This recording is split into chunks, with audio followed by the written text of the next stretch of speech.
Hey, what is going on, SMT Nation? It's your boy, the SMT. T-Mobile and Sprint merging network news for you guys. A bit of a report as things are ongoing. We've got migrations. They're going to continue to be something to monitor as customers on the T-Mobile Sprint network, as they're merging.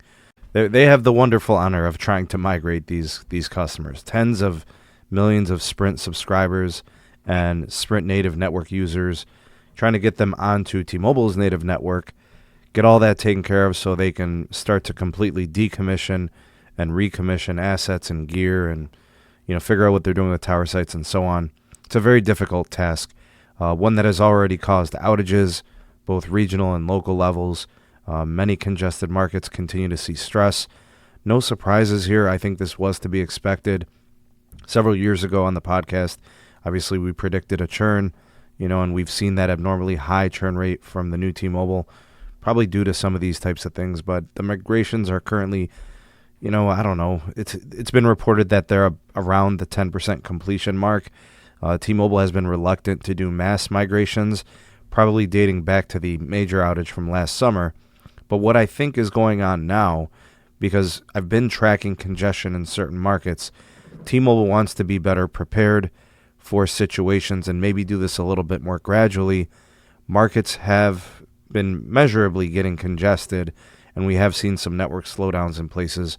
And in some places, it's been more profound and more substantial. In other places, it's been more of a gradual congestion. I think what T-Mobile has done really well in certain places is they started to boost capacity in certain markets. And by boosting that capacity, it's mitigated some of the congestion problems as they move customers along from the Sprint side over to the T-Mobile side. So I think that approach of the migration, bring them over gradually, has paid off in a big way for them. It's prevented, the massive outages and such. Obviously, I'm sure they're doing this daily, probably more so during the off-peak times, late at night in those hours where nobody's really using their devices. So that makes total sense that they're doing it then. And I think as they found success in this, they're probably starting to ramp up those migrations. So as they ramp up the number of customers and they ramp up the number of daily migrations, I think they're probably seeing what kind of like that threshold is like. Are they doing, 100,000 customers daily, or 200,000 or 250,000? Or heck, I don't know, 500,000 a day. I don't know what they're doing exactly. But clearly they are moving customers along, as we have seen congestion starting to happen within certain markets.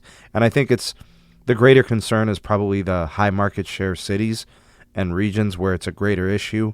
So you have officially been forewarned by the SMT. Congestion could be coming your way as more of these migrations start to happen, and there's a ramp up of it. Especially if T-Mobile decides they want to kick up the migrations and they haven't really properly built out and densified the N41 and N71 upgrades. So, again, all of this, could possibly affect your T-Mobile usage and network experience if you're a T-Mobile customer. Heck, if you're a Boost Mobile customer, if you're on an MVNO like Mint Mobile, all of that could be felt. And, of course, this is all a part of the merger process.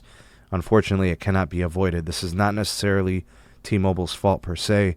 We could say that maybe they should have built out their native network first before doing it. They should have bolstered the network better. You might be able to make that argument, but at some point they were going to have to decom and recommission all that gear and those Sprint assets and operate those tower sites in a very specific way and manage it. So it just has to be done. So hopefully your area doesn't get congested. If it does happen, hopefully it's not too bad and it's not long lasting. I don't know. Estimates probably have, some sort of like a 25 to 40% completion rate at some point, early, in the next couple of months. If they have about 40 to 50% of it done by, end of Q1, I'd say that's a good landmark. If they can get most of it done by the end of Q2, I think that's a good one. You got to think about it. The merger's at a 1-year anniversary this April. It would be really nice if they could hopefully have it all done, have everybody migrated by then. So T-Mobile can really just focus on the network plan, get ahead in their 5G with their N41 capacity, N71 coverage. When do you guys think the migrations are going to finish? I'm curious to hear what you have to say. How bad do you think it could get? You think there's any more outages, some large-scale problems in the future? You know, if it gets bad for you, if you're a T-Mobile customer, I'd like to hear from you. Are you considering leaving? You know, would it have to get really, really bad, or would you leave at the slightest sense of congestion? I'd actually like to hear your feedback and get your thoughts and opinions and perceptions on this. Go ahead and sound off in the comment section below. The voice of the people, the SMT Nation. Let your voice be heard. That just about does it for this edition of the SMT YouTube channel. Thank you so much for taking this opportunity to watch. We appreciate you being here. If you enjoyed the content, make sure to give this video a like and share it to all of your favorite social media platforms. Also, consider becoming a subscriber if you'd like more from the SMT, and activate that bell notification icon so you never miss an upload and you'll be the first to know when something does hit the YouTubes. Also, we've got items in the description box. We've got a Discord server. The @SneedTech Twitter handle is there, and there's ways to donate and support SMT creation. That pretty much does it for today. Thank you so much for being here again. Hope you have a great day, and we'll hopefully see you soon on the next video. Peace.